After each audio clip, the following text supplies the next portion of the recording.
혹시 외면당하는 가습기 살균제 3, 4단계 피해자. 당신은 피해자예요. 하지만 인정은 안 해줘. 분류 기준이 바뀔 때까지 기다려라? 일반 실험만이라도 좀 해줬으면 좋겠습니다. 가습기 살균제 사건 2번 오는 피해자들. 치매 진단 받아도 보험금 못 받는다? 이 손가락 이름 무슨 손가락? 치매보험이라고 해서 들었고 그럼 뭐 이런 거 상상이나 했겠어요? 증상이 악화되어야 보험금 지급한다? 손으로 만져가지고 이불을 엮고 벽에 붙이고 그 정도 해야 거기 해당이 된다는 것 같더라고요. 지급률 1% 치매보험의 비밀.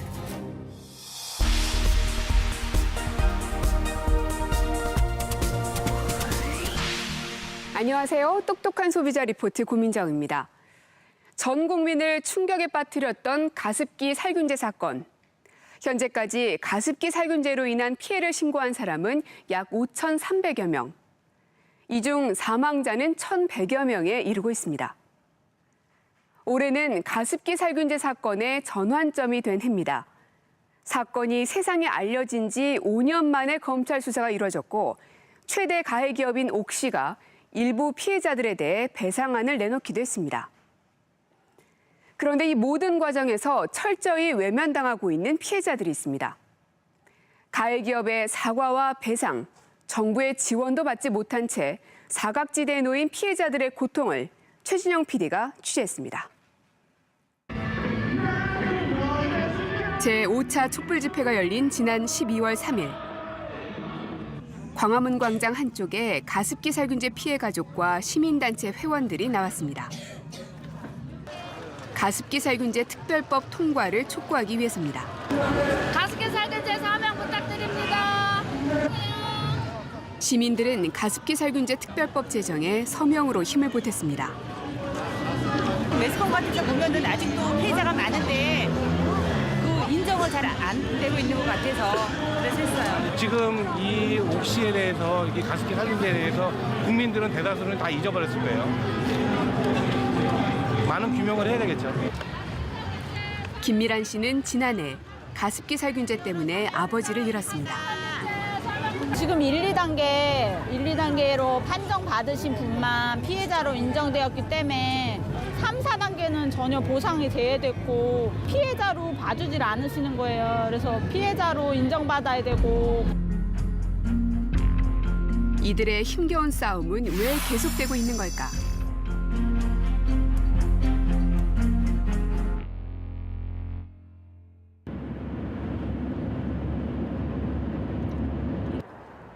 제작진은 가습기 살균제 피해 유가족을 만났습니다. 안녕하십니까. 최주환 씨는 지난 2008년 아내를 잃었습니다. 8년의 시간이 흘렀지만 그의 삶은 아내가 사망했던 그 당시에 머물러 있습니다.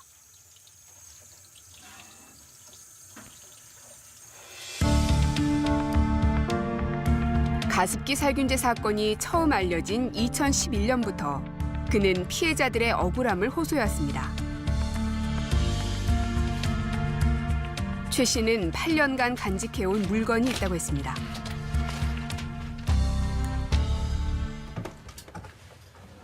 이거 누가 훔쳐가면 어떡해요? 이게 뭡니까? 아내가 사망 직전까지 사용했다는 가습기 살균제. 제품 겉면에 인체에 안전한 성분을 사용했다는 문구가 선명하게 적혀 있습니다. 이게 아마 저기 여기쯤 있었던 것 같아요. 여기쯤 있었던 것 같아요.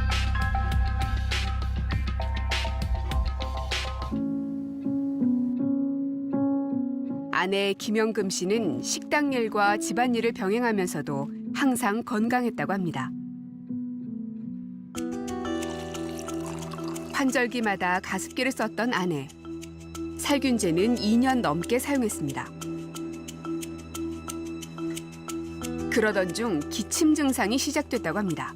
그때마다 가습기 살균제를 더 사용했고 바로 옆에다가 침대 위에다 올려놓고 쓰니까 직접적인 노출이 더 많이 됐던 거고 어느 날 갑자기 증상이 악화돼 급성 폐렴으로 입원까지 하게 됐습니다.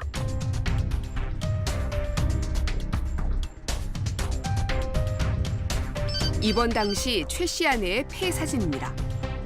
검게 보여야 할 폐가 하얗게 보입니다. 의사 선생님께서 우리나라에서는 생기지 않는 병인데 우리나라에서 생겼다는 거고 왜 생기는지를 모른다는 얘기예요. 최 씨 아내는 2008년 3월 입원 한 달 만에 사망했습니다. 급성 폐렴으로 사망했지만 폐 질환이 생긴 원인은 결국 알 수 없었습니다.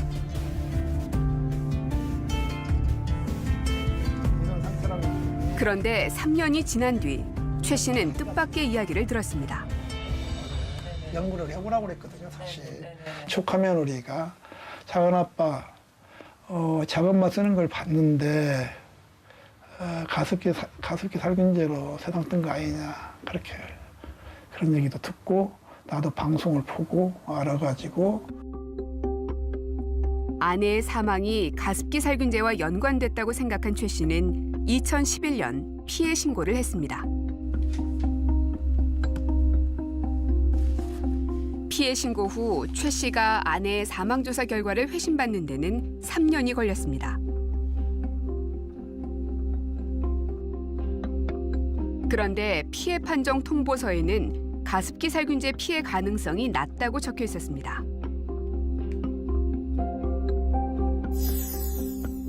폐 질환으로 사망했지만 말단기관지 부위 중심의 폐질환 가능성이 낮기 때문이라고 했습니다.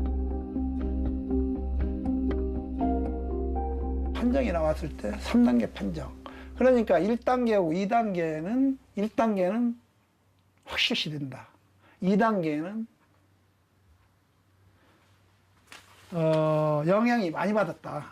3단계는 이와 같이 가능성이 낮다. 정부는 피해자 판정을 말단기관지 부위 폐질환 여부를 기준으로 4단계로 나눴습니다. 그중 최 씨 아내는 가능성 낮음 3단계 판정을 받은 겁니다. 최 씨는 납득할 수 없었습니다. 가습기 살균제를 사용을 했으니까요. 그리고 멀쩡한 사람이 입원한 지 한 달 5일 만에 세상을 떴으니까 병원에도 손도 못 댔으니까요. 가습기 살균제 피해 판정의 기준이 되는 말단기관지 중심 폐질환은 무엇일까? 호흡기내과 전문의에게 자문을 구했습니다. 그런 말단기관지, 그러니까 세기관지를 중심으로 그 주변이 많이 이제 망가져서 주변 조직이 상처 조직으로 대체되는 과정인데 가습기 살균제 입자가 흡입되면 호흡기를 거쳐 폐로 이동합니다. 여러 갈래의 기관지를 통해 폐의 말단, 즉 세기관지라고 불리는 부위까지 내려갑니다. 이때 독성 물질이 세기관지에 염증을 일으켜 폐를 손상시킵니다. 말단 기관지부터 발생한 손상은 폐 전체를 망가뜨리게 됩니다. 3단계 피해자인 최 씨의 아내가 이런 증상으로 사망했는지 알기 위해선 조직 검사와 같이 추가적인 확인이 필요합니다. 환자 상태에 따라서 정확하게 진단을 알기 위해서 조직 검사를 해야 되는 경우도 있죠. 지금 이 상태로는 알 수가 없는. 지금 이분은 사진 자체가 부족해요. 환자에게 그런 약간의 이미 사망한 피해자이기 때문에 더 이상 추가적인 확인이 불가능한 상태입니다. 폐 염증처럼 보이면서 전형적인 소견이 보이면 의심할 수 있지만 그 이외의 소견에 대해서는 사실 정확하게 판단하기는 어려운 거죠, 현재로서는요. 독성 전문가는 가습기 살균제로 인한 손상이 현재 판정 기준 이외에 더 다양한 형태로 나타날 수 있다고 말합니다. 가습기 살균제 보면 노출이라고 하는 것들이 요 끝에만 이루어지는 것이 아니고 사실은 보면은 확장되어지면서 다른 폐 부위에도 이제 탐직 세포나 또 기도에 있는 상피 세포의 염증 반응을 유발해서 나타나는 거니까 꼭 끝에서만 나타나는 것이 아니고 폐의 다른 부위 같은 경우도 나타날 가능성은 충분히 있습니다. 3단계 판정에 의문을 가진 피해자는 또 있습니다. 이규동 씨는 4년 전 아내를 잃고 홀로 가게를 지키고 있습니다. 이 두 분이서 뭐 아픈 건 없이 일을 하셨나요? 어땠나요? 그러면요. 진짜 아닌 말로 우리 애 엄마 이 병 진단받기 이전까지는 동네 의원 병원에도 감기 처방을 한 번도 안 받아봤어요. 그건 제가 장담합니다. 약도 안 먹는 사람이에요. 병원이라는 것을 몰랐어요. 근데 2010년도에 이 병 특발성 폐섬유증이라는 그 진단을 받은 후부터 이제 병원 진단을 지게 된 거죠. 그 이전까지는 병원 기록이 전혀 없습니다. 이 씨의 아내는 2000년대 중반부터 다양한 가습기 살균 제품을 써왔습니다.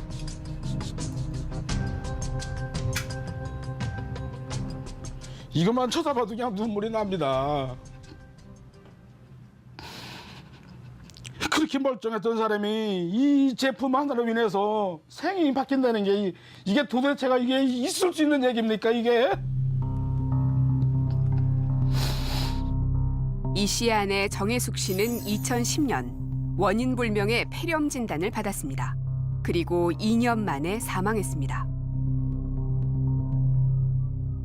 가습기 살균제 피해를 신고했지만 3단계 가능성이 낮다는 판정을 받았습니다. 아내의 사망 원인을 정부가 밝혀줄 거라는 희망을 가졌던 이 씨는 더 혼란스럽기만 합니다. 우리 애엄마 영정 사진입니다. 이 3단계가 피해자냐 아니냐 이것만 답을 달라. 피해자입니까 아닙니까? 피해자가 아니란다면 다 포기하랍니다. 얼른 이끄시고요. 그래서 연구원님도 답을 못 주는 거예요. 단 이 얘기는 저한테 합니다. 사용자는 맞는데 가습기 살균제를 사용을 한 건데 사망 원인이 가습기 때문에 사망을 했을 것이다라는 것을 인정을 못 해갔다는 얘기죠.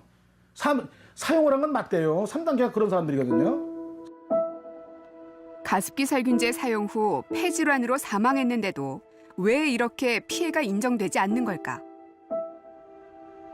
임산부들 사이에 미확인 폐질환 환자가 속출했는데 어제 첫 사망자가 나왔습니다. 원인 불명의 2011년 봄 원인 불명의 중증 폐질환으로 사망자가 속출하자 정부는 조사를 진행했습니다. 가습기 살균제를 사용한 집단에서 폐 손상이 발생할 확률이 사용하지 않는 집단에 비해서 약 47배 이상으로 조사되었습니다. 초기에 드러난 피해자들은 대부분 임산부나 영유아였습니다. 어떤 치료에도 반응을 보이지 않고 폐질환은 점점 악화돼 갔습니다. 사건 발생 초기, 전문가들은 신속하게 피해자들의 특징을 파악해 발병의 원인을 찾아야 했습니다. 그래서 확보된 폐질환자들만을 대상으로 연구가 이루어졌습니다. 그리고 그 과정에서 공통적으로 나타나는 특정 폐 손상을 발견했습니다. 이 연구 결과를 바탕으로 가습기 살균제 피해 단계가 분류됐습니다. 말단 기관지를 중심으로 손상된 폐 질환만이 피해 인정 기준이 된 겁니다. 전문가들이 연구를 토대로 피해 단계를 나누자 정부는 1, 2단계 판정자만 피해 지원을 하겠다는 방침을 정했습니다.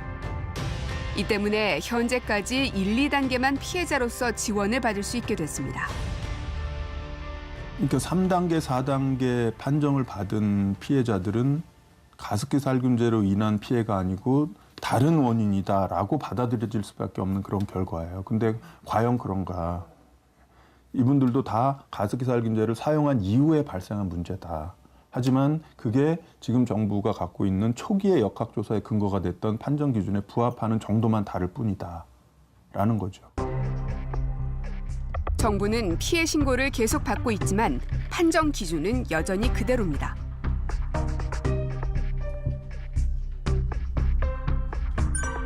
현재 피해 판정 중 절반도 안 되는 258명만이 정부의 지원을 받을 수 있는 1, 2단계 판정을 받았습니다.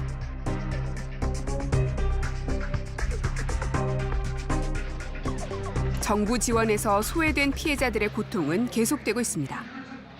현재 폐가 30%도 남아있지 않아 폐이식을 해야만 하는 상황입니다. 3, 4단계의 긴급 지원을 호소하던 김현숙 씨.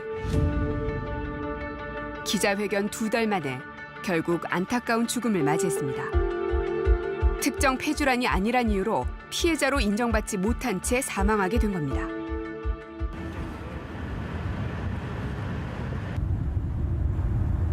정부의 외면 속에 간절하게 긴급 구호를 요청하는 피해자는 또 있습니다. 3단계 판정을 받은 또 다른 피해자를 찾았습니다. 손만 소독 좀 해주시면 됩니다. 보고만 하시면. 면역력이 떨어진 환자를 위해 방문자는 꼭 손소독을 해야 합니다. 여기서 맨날 하는데요. 안은주 씨는 2008년경부터 약 2년간 가습기 살균제를 사용했습니다.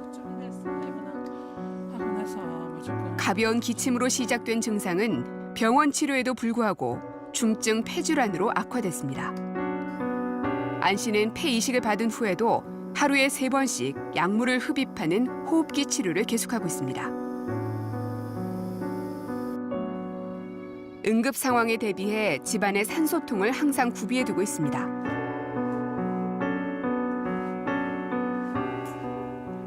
그래, 걔도 처음에 눈물 닿고 어이가 없대. 그냥 실감이 안 나대요, 한참 동안. 근데 이제 내가 못 걸어지고 숨이 안 쉬지고 이제 이래 되고 힘들고 이러니까 멀쩡하게 있다고 갑자기 그러는데 누가 그걸 실감을 하겠어요. 그냥 뭐. 학창 시절부터 배구 선수로 활약해온 안은주 씨. 학교에서 학생들을 지도하기도 했습니다. 가습기 살균제 사용 후 발생한 폐 섬유화증. 발병 5년 만인 2015년 가까스로 폐 이식에 성공했습니다. 이게 제가 다 먹는 약인데 펼쳐내볼까요? 안 씨는 치료를 위해 한 달에 한두 차례씩 입퇴원을 반복하고 있습니다. 하루 동안 복용하는 약만 수십 개. 폐 이식 후에도 안 씨의 고통은 계속되고 있습니다.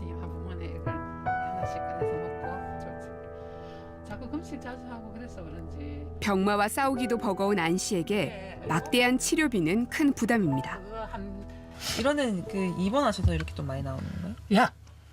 약값이? 예, 약값.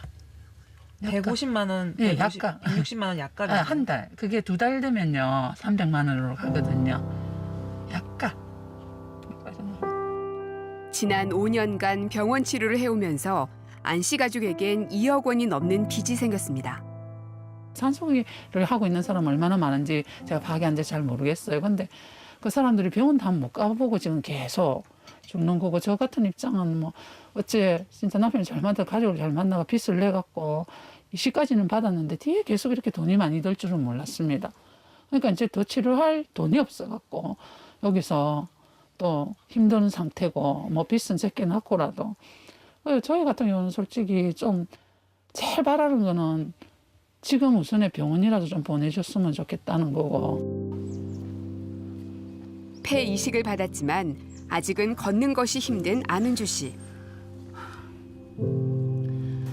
안 씨와 같은 3, 4단계 피해자들에겐 당장 치료비 지원이 시급합니다.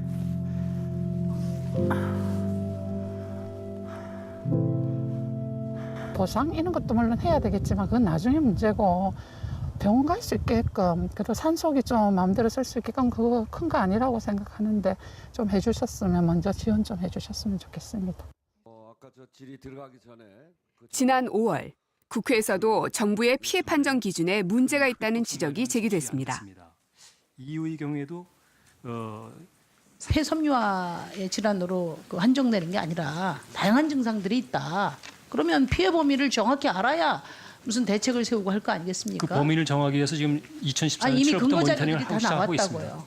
그건 당국이 판단하기 전에 먼저 전문가 그룹이 판단을 해줘야만 전문가 정부가 할 수 그룹처럼 있습니다. 판단해 갖고 오라고 해서 판단해 온 것도 지금 뭐 몰랐다고 발뺌을 했잖아요. 지금 잠깐만 이렇게 이야기하실 겁니까, 가습기 정말? 살균제 피해자와 관련된 전문적인 판단은 그 위원회가 있어서 위원회에서 판단한 걸 저희들이 안 받아들인 적이 없습니다. 선행이 전문가 돼야만 판단이 현실과 다르면은 정부가 대책을 강구해야죠. 전문가가 먼저 무슨 판단을 그런 해야 무책임한 말이 정부가 있어요, 하죠. 그럼 전문가 그럼 뭐하러 운영합니까? 정부가 그냥 정치적으로 저 결정하지. 위원장님.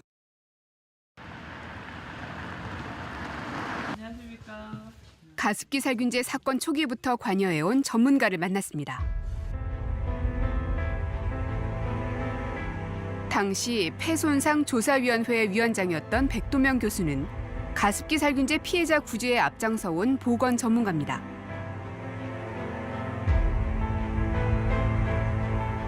백 교수는 전문가들이 연구 결과를 발표할 때까진 피해자의 지원 범위가 정해지지 않았다고 했습니다. 쉽게 얘기해서 정부는 이 전문가들이 본 것 중에 좀 더 확실한 것만 자기네가 이제 책임지고 그 관리를 하고 확실하지 않은 거에 있어서는 그 구상에서 문제가 되거나 하여튼 저거 한 것들은 이제 처음부터 배제를 하겠다. 이제 이런 입장이었던 것 같아요. 정부는 유해한 가습기 살균제 판매를 허가해 피해를 발생시킨 책임이 있습니다. 그럼에도 피해자 지원 기준을 가해 기업으로부터 정부 지원금을 회수할 수 있느냐로 정한 겁니다. 추가 연구 결과에 따라 현재 3, 4단계 판정이 뒤집힐 수도 있습니다. 가습기 살균제로 인한 건강 영향에 전체 있다 없다로 해석이 되는 내지는 그게 그렇게 사용이 되는 그런 결과가 됐던 것 같아요. 손상이 확인되거나 한 경우에는 그거가 가습기 살균제와 어떠한 연관성을 갖고 있고 관리의 필요성이 어떻다라고 하는 것들에 대한 고려들이 아마 있어야 됐는데 이제 그게 지금에 와서야 되는 것 같다는 판단. 정부는 특정 폐질환에 대한 피해 단계를 발표한 지 2년이 지나서야 추가 질환 가능성에 대한 연구를 시작했습니다.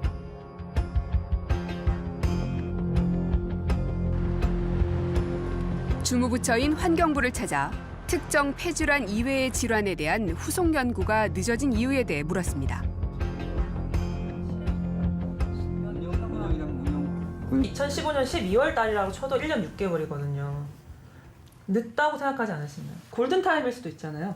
그분들에게. 그러니까 뭐 지금의 시각에서는 지금 말씀하신 것처럼 뭐 그 2년이라는 그러니까 뭐 1년 6개월 이 정도 그 전에 지금처럼 회의회장 검토위원회를 구성해서 뭐 했었어야 되지 않냐라고 말씀하실 수는 있지만 그 당시에 초기에 폐 질환에 대해서 질본의 그 1차적인 조사 판정 결과가 나오고 그러면 거기에 대해서 후속 조치를 어떻게 할까에 대해서 저희가 그 당시에 전문가분들하고 논의를 통해서 일단은 그 피해자분들에 대한 그런 건강 상태를 먼저 이렇게 관찰하면서 가능성이 있는 부분에 대해서 나중에 추가적인 그런 연구를 진행하자는 게 그 당시에 결론이었고 그거에 따라 가지고 추진해 왔다고 저희는 생각하고 있습니다. 16일이니까 정부는 추가 연구가 늦지 않았다는 입장. 그러나 그동안 피해자들의 고통은 계속되었습니다. 처음에는 2013년, 14년 처음 판정 과정에서는 불가피한 측면이 있었어요. 그렇다면 곧바로 여러 가지 그 가능성들, 그러니까 그 폐 이외의 건강 피해에 대해서 조사도 하고 조사를 하면서 동시에 판정을 해나가는 그런 과정이었어야 되는데 그렇게 하지 않은 거죠. 이건 철저하게 정부의 어떤 그 과오예요. 그러니까 해야 될 일을 하지 않은 거죠. 추가 연구 결과가 나오기 전이라도 3, 4단계 피해자들에 대한 긴급 지원이 필요하다는 목소리가 높습니다. 가습기 살균제를 왜 사서 썼습니까? 기업의 브랜드를 믿었던 거고 그런 제품이 나오기까지는 정부가 제품의 안전을 검사하는 시스템이 있기 때문에 정부를 믿고 산 거예요.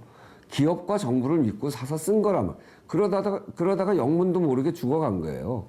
정부의 책임이 있죠.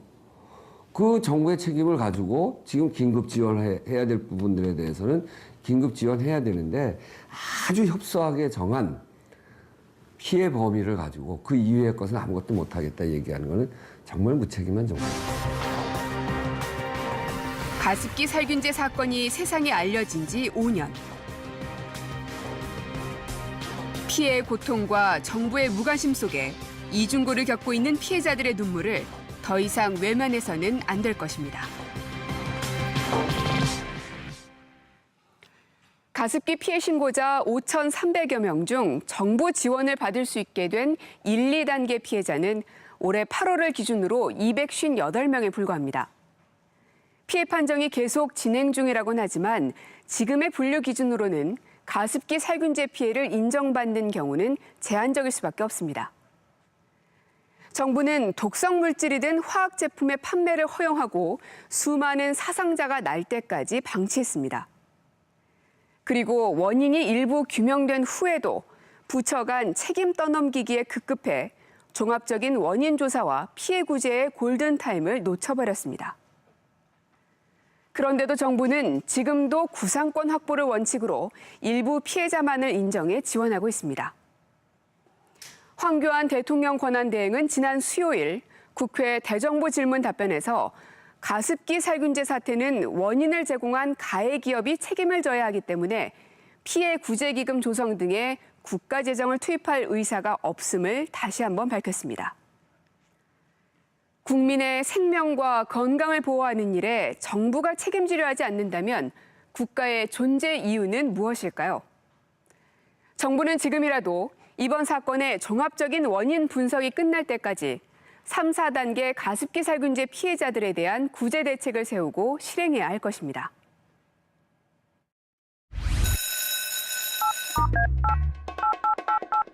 소비자 여러분의 제보를 기다립니다.